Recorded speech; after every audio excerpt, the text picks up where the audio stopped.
You are listening to the REI Mastermind Podcast. Join JD as he chats with industry-leading real estate experts and professionals. We learn from their experience and uncover the strategies to their success that we can implement into our own businesses, and we can drive immediate results today. They share their experience and wisdom as we build a foundation to our own success. This is the REI Mastermind Network. Well, we have David Liggitt with us here today, and we're going to be talking about something very new to me, and this is going to be kind of interesting because it's kind of merging two of my careers here. But David is the CEO of datacenterHawk, and you can find more information about his company at datacenterHawk.com. But they also have a podcast, so take a look at that as well as they talk to CXO level experts and professionals around data center and where that type of industry is growing. But you're probably starting to wonder, why am I talking to somebody regarding data centers? Well, David has kind of a unique investment strategy when it comes to data centers, because this is a commercial real estate investment play that I didn't realize was even a niche. So this is going to be kind of a really interesting conversation. So really appreciate your time, David. Thanks for being here. You bet. And Jack, thank you for hosting, and excited to get to share our thoughts on the data center industry and how it's growing. And just really excited to be here. So let's start things off. Like, how did you get into this, especially when it comes to the real estate investing part? Yeah, you bet. I got into the data center industry by accident. So back in 2007, I joined a commercial real estate company called CBRE. So some people might have heard of that company, but if you haven't, it's basically a global Fortune. I think now it's a Fortune 200 real estate company that serves clients all around the world. And so I live in Dallas, Texas. So I got on into the office here in Dallas and started working really in the office market. So helping companies find office space. And very quickly, I joined a team that their focus was on helping companies with their data center infrastructure needs. So if you think about a company and their website and all of the IT and the technology that goes along with their with those operations, it requires digital infrastructure, and that infrastructure is found in what's called the data center. So that's typically for listeners that might not know, it's a building that houses the servers that are typically in racks and cabinets for companies' IT systems. So we did all the work around helping companies think about where they should put their digital infrastructure. Some of the companies wanted to do it in their own buildings so they could control it. Some of them wanted it to actually lease that infrastructure. And then some of them wanted to put it in the cloud, which is a fancy word for basically just, putting it into the likes of buildings that are owned by Amazon or Microsoft or Google or someone like that. So I spent about 8 years with CBRE helping companies think about that strategy from a commercial real estate perspective. And so that's how I got into the space. And that was, like I said, back in 2007. It is fortunately a very young industry. And so it's still, I feel like we're still seeing things in the space that we've never seen before. And it's, now it's 2021. Sure. So, when I was looking at some of the numbers that was sent over to me regarding this, you talked about the typical commercial real estate value is $30 to $50 a square foot when it comes to as an investment. But this data center space can be much higher. Can you talk a little bit about that and how you came about those type of numbers? Yeah, that's a great thing to start with. So basically, if you're in the commercial real estate industry and you think about the industrial sector or the office sector, if you think industrial, retail, office, typically your values are going up based on the amount of money spent and capital needed to produce those types of asset classes. When you get to the data center space, a lot of the money is spent around the equipment that it takes to actually run these data centers facilities. These servers that are actually put in these cabinets that are stored in these buildings produce a lot of heat. And so in order to have them work correctly, the facilities need to be able to cool those facilities. So you need just massive electrical and mechanical systems needed to run these facilities. There is typically 10 times more power coming into a data center facility than there would be an office facility, sometimes even larger than that. And so when you bring all of that infrastructure into one building, it takes the capital needed to produce a building like that up very high. And so, so while the data center industry is a smaller niche, it's definitely a more capital intensive niche. And so we have seen it be an industry where investors today are looking at maybe more than they ever have before, given the growth of the space in general. And then certainly what happened with the pandemic, we've seen that data center industry and different markets actually grow even more. Sure. That was going to actually leads me to that next question. I mean, I'm sure, are you finding more and more space available, because of the pandemic? Businesses are obviously closing and a few other things. There's just more commercial property available right now. Yeah, I'd say that we've seen the opposite as it relates to the data center space. So what actually we saw in 2020 in the US was one of the largest growth periods in the data center industry ever, because things like working from home and companies, the ones I mentioned before, the Amazons, the Googles, the Microsofts, their footprint was growing because so many companies were utilizing their the business offerings or even like the B2C offerings that are out there. And so when that took place, we saw a lot of those companies expand. And because of that, it actually took a lot of the data center, either power and space that was on the market or sites that were going to be built or could be built in the future off the market because those companies expanded. So, depending on what market you're in, we see the vacancy rates kind of rise and fall like you would in the normal office market or industrial markets. But I would say that, right now there is, typically not enough power and space on the market to meet the data center demand that we have seen. So we have seen a lot of data center operators, some publicly traded REITs. There's about 10 of them in the data center space, or privately owned operators that actually have a lot of capital that are actually buying sites in areas like Northern Virginia, Chicago, Dallas, Phoenix, Silicon Valley, Atlanta. And they're buying sites so that when the demand comes here in a year, 2 years, 3 years, they're in a position to capture it. Sure. So are you pretty much building these facilities, or are you retrofitting something else? So our business, so if you go to datacenterHawk.com, our business is actually, I would say the opposite. What we do is we collect all of the data in the market, we put it on our website, and then our business model is a subscription-based model so that people that need information about the space can actually subscribe to our site, get it, and then go invest into the space, then go spend, the data center owners that we work with that use our site. I mean, they're spending hundreds of millions of dollars in markets all across the world. And so they'll use our data to help make the best decision possible. So one of the interesting things about the data center space is up until we started our company, there was not an industry standard of like market data in the space. And that was back in 2014. So you had companies that were making these massive investments without great data or an unbiased data source that was helping provide information that would help shape the framework around those decisions. So that's why we started our business. So we actually provide data to the people that are building the market, that are buying the land in different markets. And we track all that information and put it into formats and subscribable products that make it easy for them to make the best decisions possible. So what type of data would somebody need to make this type of investment? What are you curating that would be out of the norm compared to traditional commercial real estate? Yeah, some of it is similar, which is, hey, how big is the market? How much of the market is vacant? How much is under construction? How much is planned? That's one thing. But the main difference is in our space, we measure markets by power. So we're not looking at square footage. We're looking at how many megawatts of power is built in the market, and then how much of that power is available.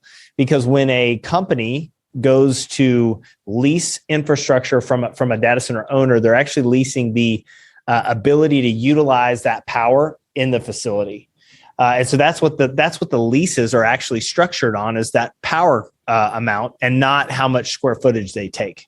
That makes sense. So sometimes the traditional real estate investor might have a hard time going like, wait a minute, this isn't a per square foot game. it's a per megawatt gain. And that's what we have seen. And now all of this, I would say, is existing in buildings, so there certainly is a square footage amount around it. But the metric that makes everything move in our space is power.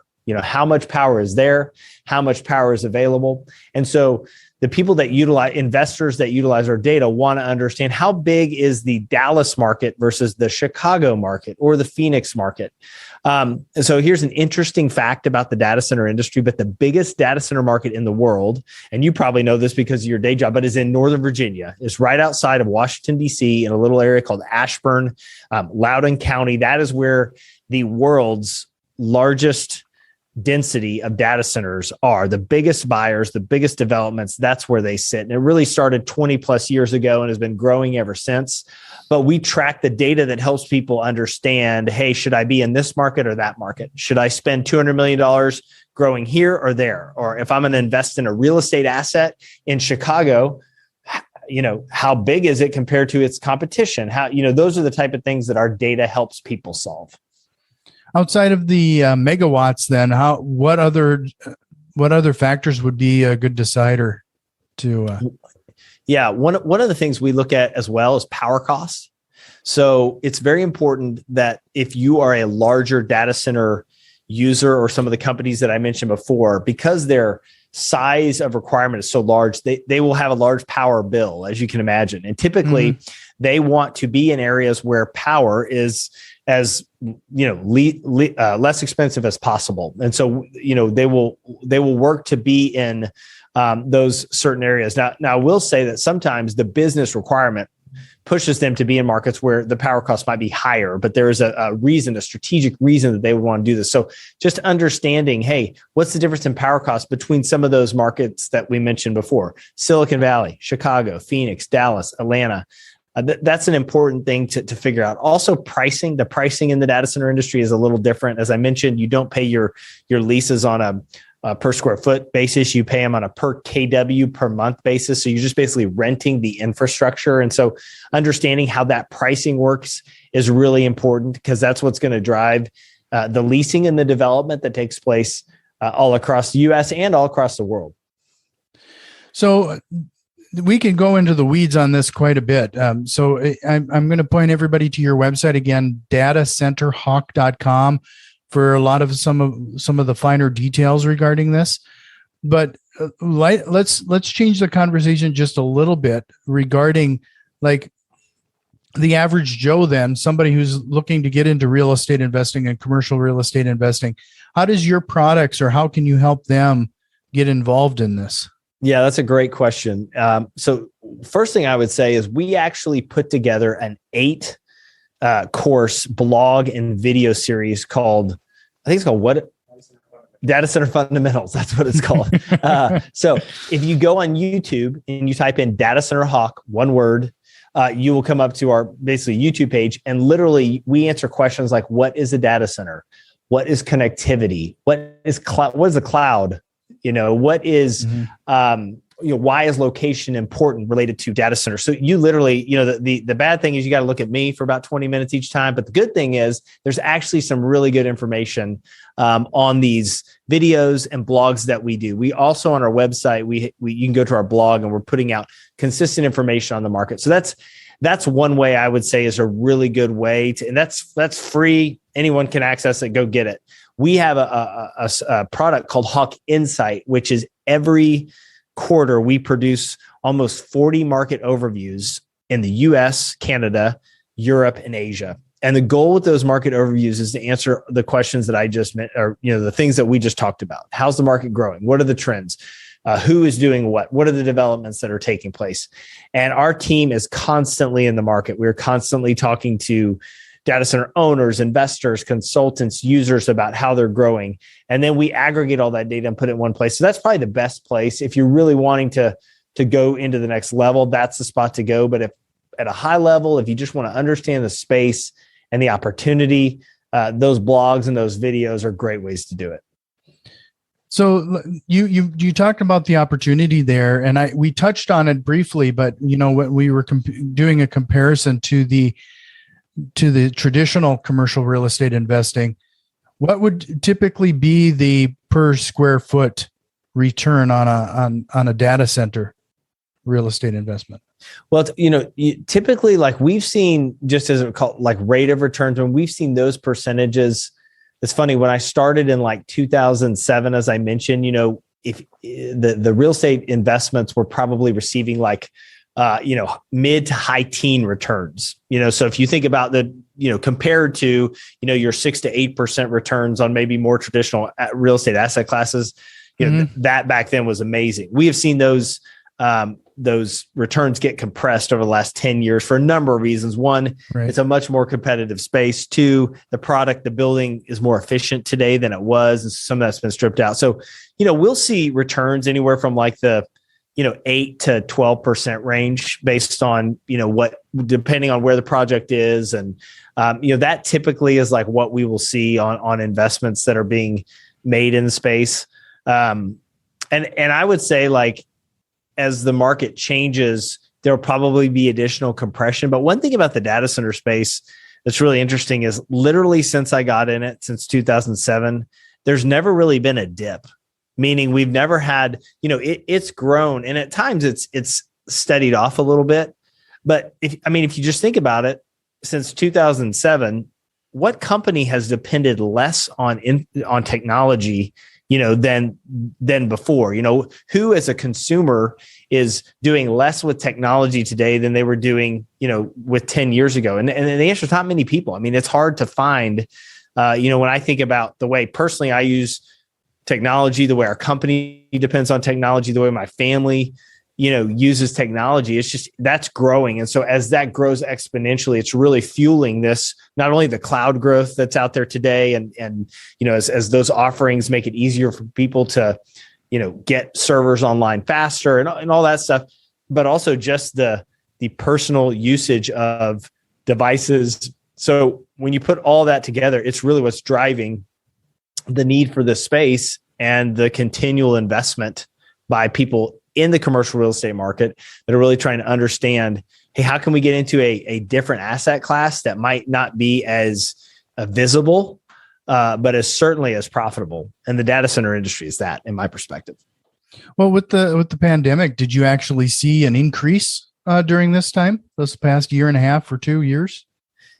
Yeah, we really did. When if you think back to March of 2020, I think we all were a bit surprised and scratching our heads at what is the future going to look like. And even as, being in the data center space, we were trying to understand, there were heavy implications around these people not being able to come in and work in these buildings, because these buildings are what are powering things like hospital records and financial, bank access to bank accounts and all the things we use every day. So, one thing I think is really important that the data center industry showed was the resilience to learn how to operate facilities in the midst of this changing environment. The data center industry does not like change, meaning it's a very secure environment, from all the way from the security like walls all the way into where the server is.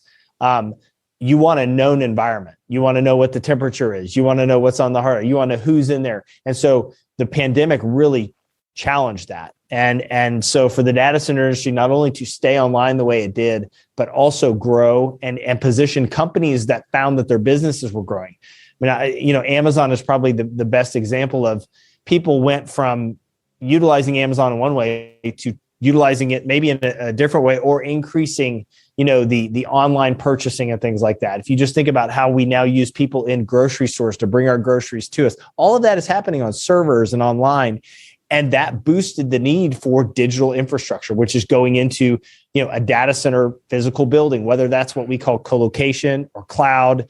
And so because of that, and people working from home remotely, that boosted network needs for network. When all that happened, it really increased what was taking place in the data center industry, not just here in the US, but in Europe and Asia. And so and it still is, it's a very, I would say, frenetic time for data center growth across the world. Well, I've just run into quite a few companies that, they were forced into the situation where their employees are working from home. It was something that they never really grappled with before.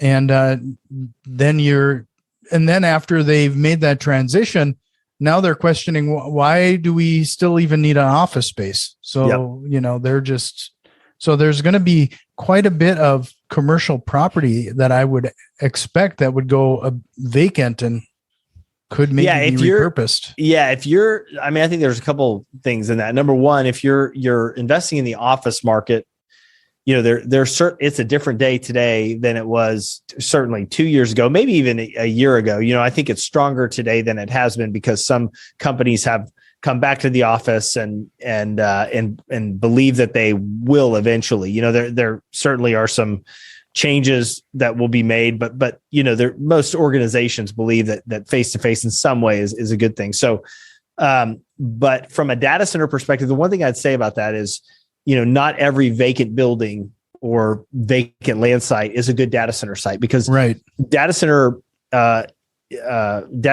are really anchored by large amounts of power and large amounts of connectivity, fiber and network and those things needed. So when you find a site or a building smack dab in the middle of that, that's a highly valuable building because of what you can do with that.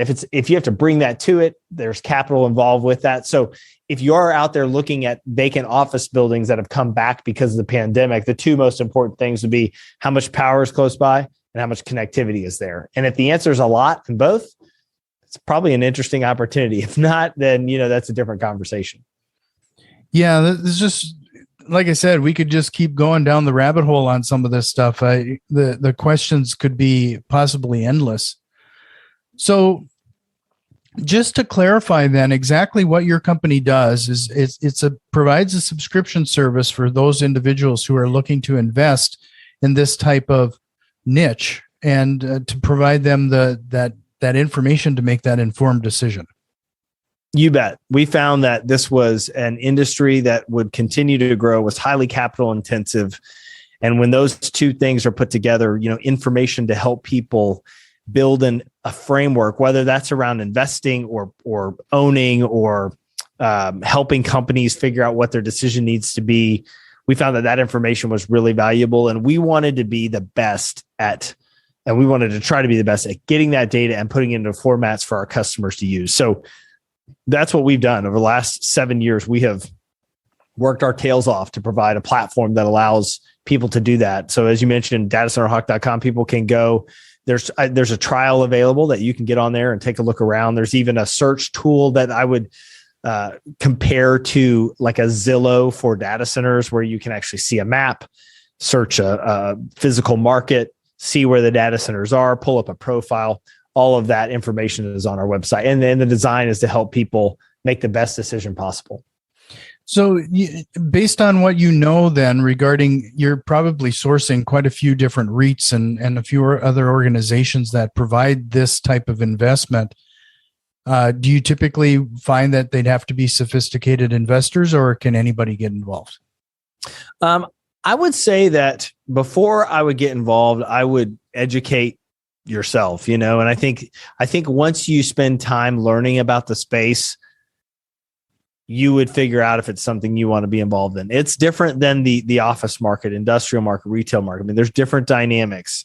It's because it's highly capital intensive. Typically the people that are getting involved, are on the are on like the higher side of the investment scale, where they're investing more capital. I mean, certainly you can invest into these companies that are publicly traded. That's one side of it. But if you're looking to invest in the real estate asset side of things, you got to have, in my opinion, your head screwed on straight and really understand what those dynamics are. And so we found that to be a smaller group, but it's one that I'm telling you, people are winning in this space. I mean, it is a fascinating area to invest in, and it's one that we don't see going away anytime soon. And we have the data to show that, the last 7 to 10 years of this market, we've only seen it grow. So while we know there will be things that come up here and there, we're also pretty confident in the digital infrastructure growth, and that directly is found in the data center industry. Sure. Well, we only have the last 5 minutes here, but before I let you go, I want to make sure that everybody has your contact information. Again, datacenterHawk.com. take advantage of that free trial and take a look at it. See if this is something that you'd be interested in. Especially check out the Data Center Fundamentals on their YouTube channel. I mean, there's got to be a lot of great information there. Just scrolling through your website, I think this could be a rabbit hole for anybody. Just there's so much information out here that it's great to see. Yeah, we're excited to, help continue to provide information in the space. So like you said, I mean, the best way to do that is go to our site. We are producing like weekly podcasts and discussions with industry leaders talking about trends. So as you get deeper into that, there's additional data that you can, or information that you can watch and consume that can help build that framework. But I would just say this as we close, I would just say, the people that are in this space, that are invested in this space, are winning. And I don't just mean that by like the financial opportunities that are in the market. I mean that too by the career opportunities and the way this market is changing. This is a dynamic industry. It's global. And there's really no end in sight to how big it can get because of the way we as humans are depending on digital infrastructure. So it's a fascinating market to be in. We're thankful that we're here and we're really excited about the future. Well, I really appreciate your time today. But before I let you go, I always end with one question, but I have a feeling you've already answered that with that last statement. I know we covered a lot of ground today, but is there a question you wished I would have asked you here today? I think the question that you probably should have asked me is how will the Dallas Cowboys fare in the 2021-22 season? And I would probably be more positive. Because of the location I'm at, I would never ask that question. I figured. I know. No, I'm a big sports fan. But no, I feel like we had a great discussion. I think your background, obviously, and what you do during the day is certainly positioned you well for this discussion. But no, thanks for the time. It's been really fun. Yeah, it was great chatting with you. I hope you can come back again sometime. I would love to chat a little bit more in detail and go down the avenue and go into a little bit more detail on a couple things. This is these type of, I keep calling it a niche, but I mean, frankly, that's what it is. There's all of these very profitable niches that if somebody focuses on it, the returns, you and I started our conversation off talking about focus. If you focus on certain things, it's amazing the results. And this is something in particular that sounds like it could be a good fit for a lot of people. Yeah, you're right. It's just a lot of it is just kind of understanding it, building that, informational framework, and then taking the next steps. And, like I said, the people that get in and do that, I have found that they've been really successful. So, well, thank you again. This has been a great conversation, and I hope you come back sometime. You bet. Thanks, Jack. This has been the REI Mastermind Network. You can already tell that we've made some changes, and a few more are on the way.